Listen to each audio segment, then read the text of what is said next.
तो हम लोग देखेंगे एक्सरसाइज 2.2 पॉलिनोमियल बहुपद। पहला क्वेश्चन कह रहा है find the value of the polynomial 5x minus 4x square plus 3 at question number 1 x equal to 0, 2 x equal to -1 and third x equal to 2। तो क्वेश्चन क्या कह रहा है, पहले इस चीज को समझ लेते हैं कि find the value of the polynomial, मतलब कि एक पॉलिनोमियल है, ये बहुपद है। ये बहुपद क्यों है ये हमको बता सकते हैं? ये पॉलिनोमियल क्यों है, बहुपद क्यों है, ये हमको बता सकते हैं? पॉलिनोमियल क्यों है ये? क्योंकि हमने पढ़ाया था कि पॉलिनोमियल का जो फॉर्म होता है वो होता है ax square plus bx plus c। ये उस रूप में है ax square bx plus c, plus minus से कोई फर्क नहीं पड़ता, फॉर्म हमारा ये होना चाहिए। ओके, तो यहां पर हमको पता चल गया ये पॉलिनोमियल है। ठीक है, आगे देखो 1x इक्वल टू 0, यानी यहाँ पे बोल रहा है कि इस पॉलिनोमियल में गिवन, लिखने का तरीका होगा हमारा गिवन है पॉलिनोमियल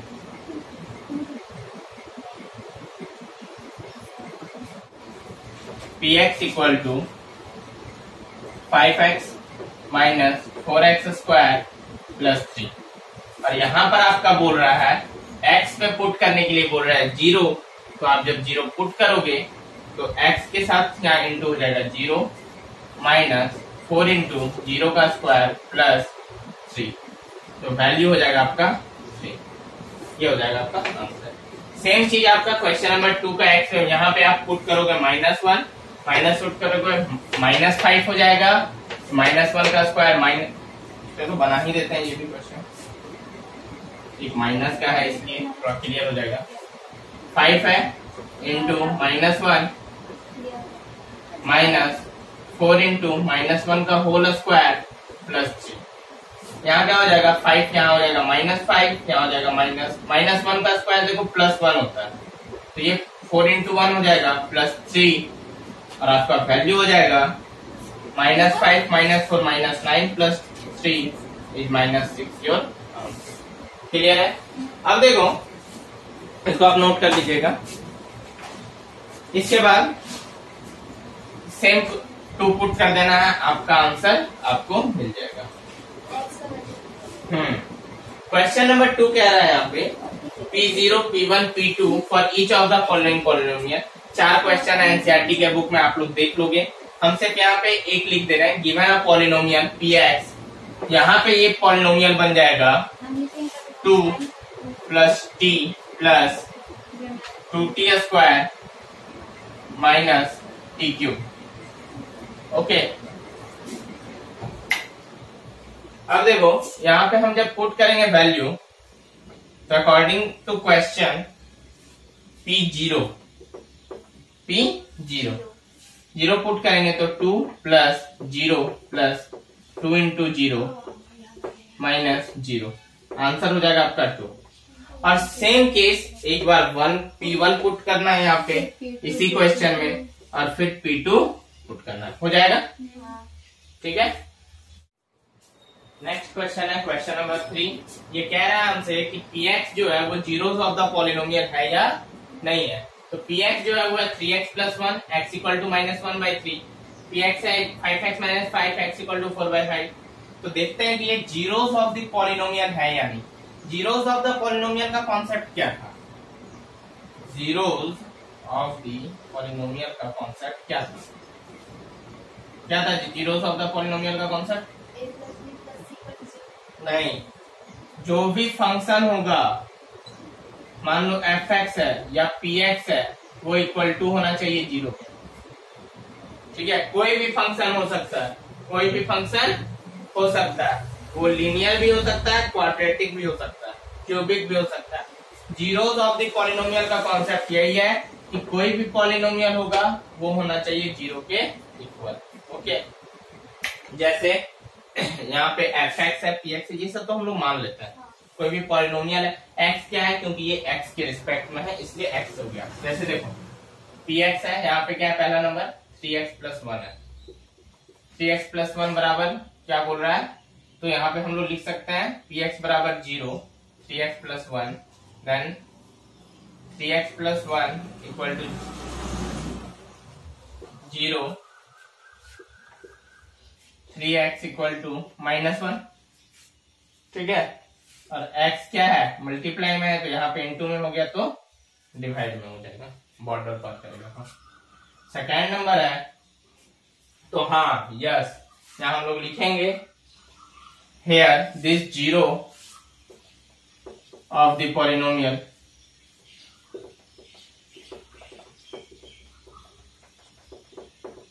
इज -1/3 आंसर। इसके बाद सेम चीज हम लोग लिखेंगे यहाँ पे, px हो जाएगा 5x - पाई के लिए, और जब यहाँ 0 पुट करेंगे 5x - पाई तो 5x बराबर पाई हो जाएगा, 5x बराबर पाई हो जाएगा, और x बराबर हो जाएगा π/5, ठीक है। तो x बराबर π/5, लेकिन यहाँ दिया हुआ है 4/5, तो 0 ऑफ द पॉलिनोमियल आया क्या, नहीं आया। तो हम लिखेंगे here this is not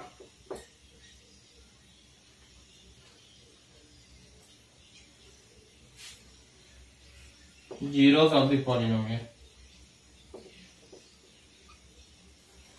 zeros of the polynomial, okay clear. तो ये दो चीजें हैं। तीसरा क्वेश्चन जो है थर्ड नंबर, ये कह रहा है px इक्वल टू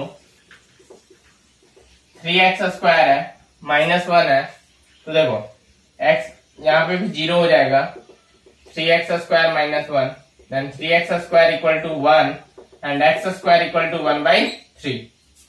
यहां तक आया वैल्यू, यहां तक आएगा, ठीक है। तो x जो है वो देखो √1/3 हो जाएगा, क्योंकि पावर में क्या होता है, स्क्वायर है तो इधर जाने पे रूट बन जाता है। इस वाले को मिटा रहा हूं मैं, नोट कर लीजिएगा आप लोग। x इक्वल टू 1/3 है, तो देखो जब रूट से कोई चीज निकलता है ना तो 1/√3 होता है, ओके। तो ये प्लस माइनस होता है, क्या होता है, प्लस माइनस दोनों पॉसिबल है, ठीक है। तो इसलिए हम इसको एक बार ऐसे लिखेंगे 1/√3 इन प्लस, और एक बार लिखेंगे 1/√3 इन माइनस, ठीक है। और उसके बाद लिखेंगे thus 1/√3 minus 1/√3 is 0 of the polynomial, 0 of the polynomial but 2/√3 is not 0, 2/√3 is not 0, okay. तो देखो 2/√3 यहाँ दिया हुआ था इसलिए हमने लिख लिया नॉट 0। अब देखो यहाँ पे थोड़ा सा 1/√3 प्लस माइनस क्यों आता है, ठीक है। जैसे क्या हुआ था पता है, जब मैं ओलंपियाड के लिए गेम खेल रहा था ना, ठीक है, तो उसमें चुनाव होता है मैथ्स का, ओके। तो क्या हुआ था कि हमसे पूछा गया था √25 का वैल्यू, और हम लोग में काफी अच्छा प्रदर्शन चल रहा था। अगर आप एक क्वेश्चन का भी आंसर गलत दे देते हैं वहां पे तो आप हार जाइएगा मैच, आपका चुनाव होगा ही नहीं, सिलेक्शन ही नहीं होगा सबसे पहले तो √25 का पूछा कि √25 का वैल्यू क्या होता है, सब क्या मारेंगे, हमने भी कर दिया 5, और हम उसी वक्त मैदान से बाहर। होता है दरअसल में ±5। क्यों, क्योंकि देखो √25 का जो वैल्यू है उसको हम लिख सकते हैं 5 गुना 5, या चाहे तो लिख सकते हैं -5 × -5, ओके। तो दोनों चीज होता है। तो यहां पर अगर मान लो सपोज दैट 25 है और हमको पता है ये जो वैल्यू है वो x² का है, तो जहां पर जो x है उस केस में ये -5 भी हो सकता है और +5 भी हो सकता है, तो दोनों चीजें हो सकता है। इसलिए सेम चीज जब यहाँ हुआ 1/√3 तो यहाँ पे प्लस भी हो गया और माइनस भी होगा, ओके। तो ये ध्यान रखना है थोड़ा सा, तो थोड़ी थोड़ी चीजें काफी एरर करवा देती हैं। हम लोग का भी घर में देखो, करा के देखो, p x equal to x है और यहाँ कह रहा है ए इक्वल टू नॉट 0 है।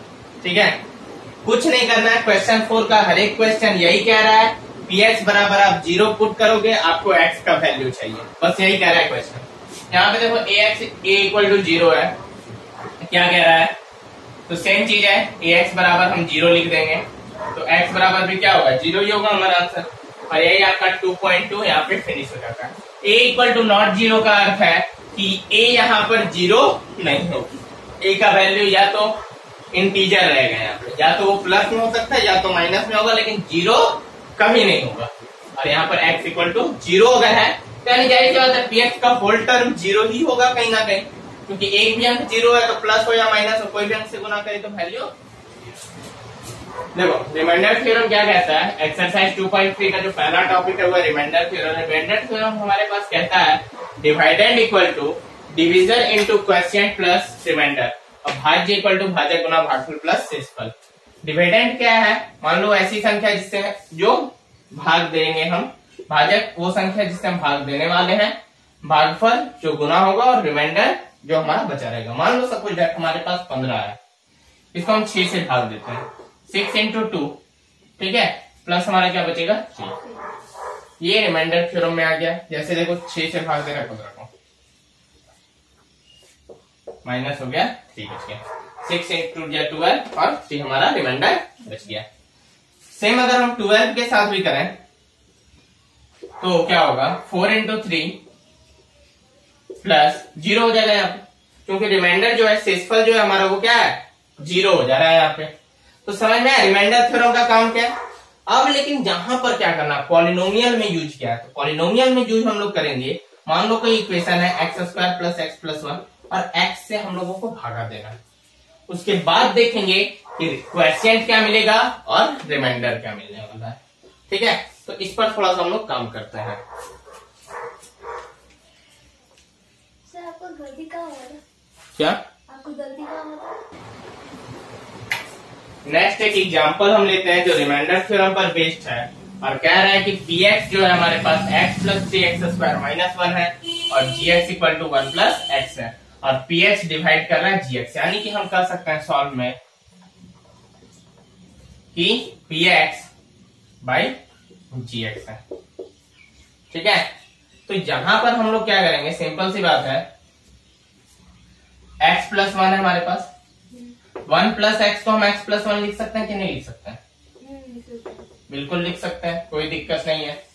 और यहाँ पर पी एक्स हो गया आपका, देखो हम लोग क्या करेंगे, पहला जो नियम है, प्रॉपर्टी जो है, यहाँ पे x से शुरुआत है, यहाँ पे x नहीं उतारना, हम पहले उतारेंगे 3x स्क्वायर।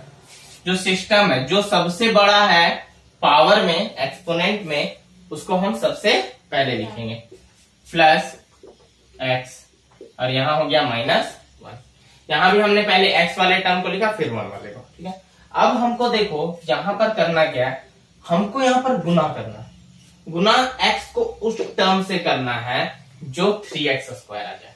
ठीक है, तो चलो सबसे पहले x स्क्वायर पर, चलो पहले 3 लाते हैं, तो 3 से गुना कर देंगे, 3 को गुना कर देंगे तो 3x आ गया। चलो ठीक है, अब x और है, x स्क्वायर का मतलब होता है x इंटू x। ठीक है, तो यहां पर तो एक ही x है ना, हमको तो एक और x चाहिए, तो यहां पर एक और x से गुना करेंगे, 3x स्क्वायर हो गया। उसके बाद अब यहाँ पे 1 भी है, यहाँ पे 1 भी है, क्योंकि देखो यहाँ पर जो हम लिख रहे हैं क्वोशिएंट का अर्थ होता है कि 3x इंटू एक्स प्लस 1, क्योंकि पूरे से मल्टीप्लाई हो जाएगा। ठीक है, तो 1 से भी एक बार होगा, तो यहाँ हो जाएगा आपके पास प्लस 3x तो इसके साथ, तो यहाँ करेंगे 3x। अब देखो यहाँ पर क्या होता है, यहाँ पे सिंबल चेंज हो जाता है, यहाँ पर साइन चेंज हो जाता है। कैसे, देखो हम लोग का यहाँ क्या था, 6 को जब हम 15 से भाग दे रहे थे ना, तो 6 दूनी 12 हुआ, और हमने प्लस था तो यहाँ माइनस किया, क्या किया हमने माइनस कर दिया, 3 बच गया हमारे पास। तो सेम चीज यहाँ भी प्लस है तो हम माइनस करेंगे। अब देखो 3x स्क्वायर कैंसल आउट हो जाएगा तो 0 बचेगा, क्योंकि देखो अभी तक क्या था ना, अभी तक जो हम भाग दे रहे थे वो कुछ इस प्रकार था, लेकिन अब जो भाग देना है उसका मतलब यहाँ पर अगर 15 है और प्लस यहाँ पर 12 है, तो हम अगर चाहें तो ऐसे दे सकते हैं 15 और 12 को जोड़ करके, ठीक है, या 15-12 को जोड़ करके अगर दे दें तो 6 को भागा दे देंगे 27 से, 6 चौक 24, बच गया आपका हाथ में 3, ठीक है। लेकिन अगर हम चाहें तो यहाँ पर देखेंगे 6 दूनी 12 करेंगे, माइनस यहाँ पे कितना बचेगा 3, और प्लस अगर हम चाहें तो प्लस करेंगे 6 दूनी 12, और ये भी हो जाएगा माइनस, ये प्लस में ये भी माइनस हो गया, ये हो गया 0। यहाँ पे प्लस का प्लस सिंबल रहने देंगे, ठीक है, या माइनस का सिंबल है तो माइनस रहने देंगे। अब देखो 3 + 0 यहाँ 3 आ जाएगा और 2 2 4 आ जाएगा, यानी कहानी का सार ये है कि यही वैल्यू आता था, इसलिए हम लोग ऐसा काम यहाँ पे जरूरत नहीं था। 15 + 12 को अगर भाग देने के लिए बोला जाता था तो हम लोग डायरेक्ट कितना जोड़ के करते थे, क्योंकि ये थोड़ा कॉम्प्लिकेटेड होता है, ठीक है। लेकिन यहाँ कुछ खास नहीं है, लेकिन थोड़ा सा तो है। तो यहाँ पर भी हम कहीं ना कहीं सेम चीज करने वाले हैं। यहाँ पे माइनस करेंगे तो देखो 3 बड़ा होता है कि 1 बड़ा, यहाँ कुछ नहीं है तो क्या है 1 है, जिसके पास कुछ नहीं है उसके पास 1, 3 में से 1 गया तो कितना बचा 2। लेकिन माइनस किस पे है, बड़े वाले पे है, माइनस किस पे है, बड़े वाले पे है, तो माइनस बड़े वाले पे है तो यहाँ -2 बच गया, ठीक है। अब देखो -1 हो गया, बस याद रखना प्लस माइनस वाला, बड़ा संख्या के ऊपर माइनस है तो माइनस हमारा यहाँ भी रहेगा, और 2-4 क्वेश्चन लेंगे तो हो जाएगा। अब यहाँ पर हमारा देखो -1 भी उतर गया, ये वाला टर्म तो खत्म हो गया। अब यहाँ पर हमको क्या लाना, -2x लाना, ठीक है। अब इसके पास तो माइनस है नहीं, तो हमको तो यहाँ माइनस चाहिए, तो यहाँ जो क्वेश्चन होगा वो माइनस वाला होगा, और मल्टीप्लाई हो जाएगा 2 से, क्योंकि देखो x तो यहाँ पे ऑलरेडी है, x ऑलरेडी है तो यहाँ पे हो जाएगा -2x। देखो हमको सबसे पहले इंटू करके ये देखना है कि पहला वाला टर्म जो है वो रिमूव होना चाहिए, वो रिमूव होना चाहिए, ठीक है। अब देखो 1 है तो 1 × -2 क्या हो जाएगा, यहाँ पे -2 ही रहेगा। अब देखो यहां पर भी माइनस लगा और यहां पर भी माइनस लगा, तो माइनस माइनस प्लस होगा कि नहीं होगा, नीचे वाले केस में होगा ना जी। लेकिन यहां पर कुछ टीचर ऐसे बताएंगे आपको, देखो यहाँ जो सिंबल है उसको प्लस कर देना, अपोजिट कर देना, केस हो गया सॉल्व। ये कहाँ का नियम है कि भैया हम यहाँ पर अपोजिट सिंबल का यूज करें, ये सर्वथा गलत है, ध्यान रखिएगा। ये जो भी टीचर ऐसे पढ़ा रहे हैं वो गलत है कहीं ना कहीं। हमको यहाँ ये देखना है, यहाँ पर देखो रियल लॉजिक क्या लगता है कि यहाँ पर देखो माइनस था हमारे पास पहले से, यहाँ भी माइनस ही करेंगे। अच्छा बताओ 6 है, 15 से भाग देते थे 12 होता था तो माइनस ही ना करते थे। कभी आज तक सीखे थे क्या कि यहाँ पे अगर -15 रहेगा तो यहाँ +12 यूज करना, कभी ऐसा बताया? माइनस से भाग देने का कभी जरूरत ही नहीं पड़ा रियलिटी में, लेकिन माइनस करते थे। यहाँ भी सेम चीज करेंगे, यहाँ भी हम लोग माइनस ही करेंगे, लेकिन यहाँ देखो माइनस माइनस मिलके प्लस हो जाता है, माइनस माइनस मिलके क्या होता है, प्लस हो जाता है। यहाँ भी माइनस माइनस मिलके क्या हो जाएगा, प्लस हो जाएगा, क्योंकि हमारा बेसिक कॉन्सेप्ट क्या था, माइनस माइनस प्लस हो जाता था। ठीक है, देखो हमने कॉन्सेप्ट आपको बतला दिया। अगर आपको कंफ्यूजन होता है याद रखने में थोड़ा सा भी, तो आप यही काम कर सकते हैं कि माइनस माइनस प्लस हो जाए। ठीक है, ये माइनस है तो आपका रिवर्स हो जाए प्लस है, लेकिन एग्जाम में इसे मत कर देना, गलत हो जाएगा यहाँ पे। सर तो अगर हम क्या सर को दिखाएंगे तो सर बोलेंगे किस स्टेप करने हो, सर बताएं कि क्या तुम्हारा प्लस हो जाएगा। हाँ तो वो गलत जा रहे हो, आप गलत डायरेक्शन में जा रहे हो। यहाँ पर होगा माइनस ही, लेकिन ये माइनस माइनस मिलकर प्लस हो जाएगा। ठीक है, तब अगर आप यहाँ पे अगर प्लस करना चाहते हो तो ये सिंबल हटाना पड़ेगा आपको। ठीक है, ये सिंबल हटाना पड़ेगा, या फिर देखो जो रियल मीनिंग है आपके बुक में भी दिया होगा एनसीईआरटी में, देख लेते हैं हम। ठीक है, देखो वो भी क्या कहता है, अगर यहाँ माइनस दिया हुआ है यहाँ पर हम प्लस कर सकते हैं, क्योंकि माइनस माइनस हमारा क्या हो जाएगा, प्लस हो जाएगा नीचे वाला टर्म। तो देखो माइनस माइनस ये हो गया, खत्म हो गया, ये 0 हो गया, और -1 में से 2 चला गया, -1 में से 2 चला गया, तो क्या बचेगा हमारे पास 1, क्योंकि देखो ये अब प्लस में हो चुका है, ये प्लस में हो जाएगा क्योंकि हमने अभी अभी माइनस से इसको घटाया। ठीक है, माइनस से घटाया तो +2 हो गया और 1 बचा। The real process is this. Okay, बाकी सब ये बस देखो समझने का फेर है, अंतर कुछ नहीं है। ठीक है, आपके सर भी वही चीज बता रहे हैं, हम भी यही बताएंगे स्कूल में जो सब कुछ ओके, कोई दिक्कत नहीं है। बस समझना आपको ये है कि यहाँ पे सिंबल अपने आप चेंज नहीं होता है। सिंबल चेंज होने का मेन कारण यही है कि यहाँ भी माइनस होता है, लेकिन माइनस माइनस प्लस हो जाता है, इसलिए ऐसा प्लस का सिंबल हम लोग लिखते हैं। और ये माइनस का सिंबल सिर्फ एक आपका क्या कर सकते हैं कि वो डिसअपियर हो जाता है, या कह दो कि साइलेंट हो जाता है यहाँ पे। ठीक है, ओके। नेक्स्ट क्वेश्चन देख लेते हैं। यहां पर देखो आपका क्या बचा, यहां पर आप लिख सकते हो कि in this polynomial divided by this and this the quotient is 3x - 2 and remainder is 1। Okay, ये आपका आप खुद से लिख लोगे, हमने लाइनअप बता दिया क्या लिखना है, सेम चीज।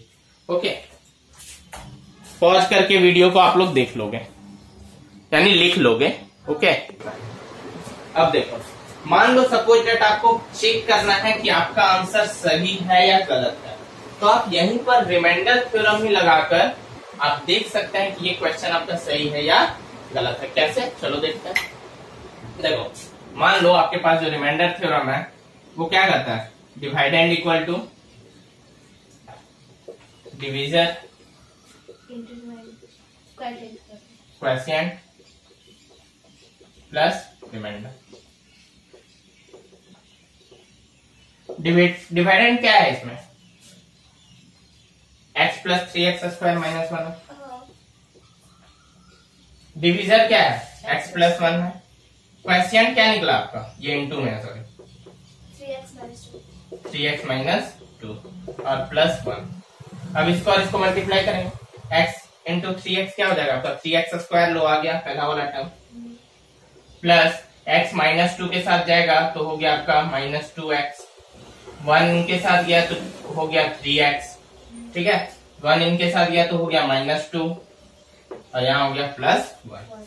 अब देखो यहाँ पे हो गया 3x², 3 में से 2 चला गया तो हो गया -x -1।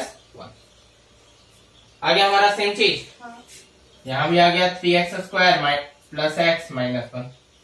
तो हम लिख सकते हैं LHS = RHS, है ना जी। Hence this equation is proof, या प्रूफ या फैक्ट जो लिखना लिख सकते हैं, कोई दिक्कत नहीं है। ओके, नेक्स्ट क्वेश्चन देख रहे हैं, कोई बढ़िया क्वेश्चन मिल जाए। एक क्वेश्चन है, बहुत अच्छा क्वेश्चन है, एक्सरसाइज से एग्जाम में आता है तो बच्चे अक्सर फंस जाते हैं, इसको नोट कर लीजिएगा। ठीक है, देखो क्वेश्चन नंबर 1 कह रहा है कि x³ + 3x² + 3x + 1 है। यहाँ पे जो कह रहा है उसमें आपको कुछ क्वेश्चंस हैं कि आपको इनसे भाग देके देखना है। ठीक है, ओके, और आपको रिमाइंडर फाइंड करना है। क्या फाइंड करना है, रिमाइंडर। लेकिन पहला है, दूसरा है, तीसरा, चौथा, ठीक है, 5 क्वेश्चन है। लेकिन सबसे बेस्ट जो क्वेश्चन है, जो एग्जाम बेसिस से बहुत इंपॉर्टेंट है, वो क्वेश्चन नंबर 2 और क्वेश्चन नंबर 4। ठीक है, तो क्वेश्चन नंबर 2 पहले सॉल्व कर देते हैं हम लोग। ठीक है, क्वेश्चन है x - 1/2। 1/2 इसलिए इंपॉर्टेंट हो जाता है क्योंकि ये फ्रैक्शन में, क्या है, फ्रैक्शन में है। ओके, इसको बनाएंगे कैसे, देखो x³ है + 3x² + 3x + 1। ओके, देखो x जो है मल्टीप्लाई करना x³ को, तो यहाँ पे कितना होना होगा, x² होना पड़ेगा, क्योंकि x² × x हो गया आपका x³। और 1/2 यहाँ पे मल्टीप्लाई होगा तो माइनस हो जाएगा 1/2 x²। क्लियर है यहाँ तक, ये तो माइनस हो गया, खत्म। ये माइनस था, ये भी माइनस के साथ मल्टीप्लाई हुआ तो ये हो जाएगा प्लस में। ठीक है, तो 3x² + 1/2 x² प्लस 1/2 x²। अगर आपको थोड़ा सा यानी कि प्रॉब्लम होता है सॉल्व करने में तो आप साइड से कर लो, नहीं तो आप डायरेक्ट यहाँ भी कर सकते हो। इस तरह करने से थोड़ा आसानी होगा कि आपका ज्यादा सटीक रहेगा। फिर प्रैक्टिस करने के बाद आप डायरेक्ट बना लेना। 2 × 3 = 6x² हो गया, ठीक है, प्लस 2 और यहाँ 1 हो गया, ठीक है, 1x² हो गया। ये समझ में आ रहा है कि नहीं समझ में आ रहा, आ गया। देखो यहाँ कुछ नहीं है तो नीचे 1 है, दोनों का एलसीएम लेंगे 2 और 1 का तो 2 हो जाएगा। 1 को 2 से भागा देंगे तो 2 आएगा, और 2 को ऊपर वाले से क्या करना रहता है, गुना करना रहता है, तो 2 × 3 = 6x²। सेम यहाँ पे 2 को 2 से भाग देंगे तो 1 आएगा, और नीचे वाले को ऊपर वाले से गुना करेंगे तो 1x² आएगा। ठीक है, यानी कहानी के अनुसार हमारा आ रहा है 7x² / 2। ठीक है, ये वैल्यू आ रहा है।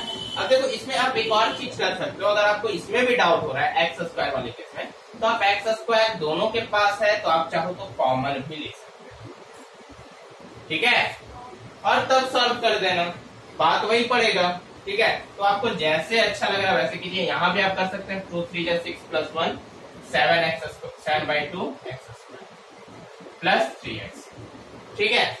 अब देखो यहाँ पर क्या है, अब हमको 7/2 रिमूव कर, x हमारे पास है, हम यहाँ पे क्या करेंगे, प्लस करेंगे 7/2 x करेंगे, 7/2 आ जाएगा और x × x स्क्वायर देगा,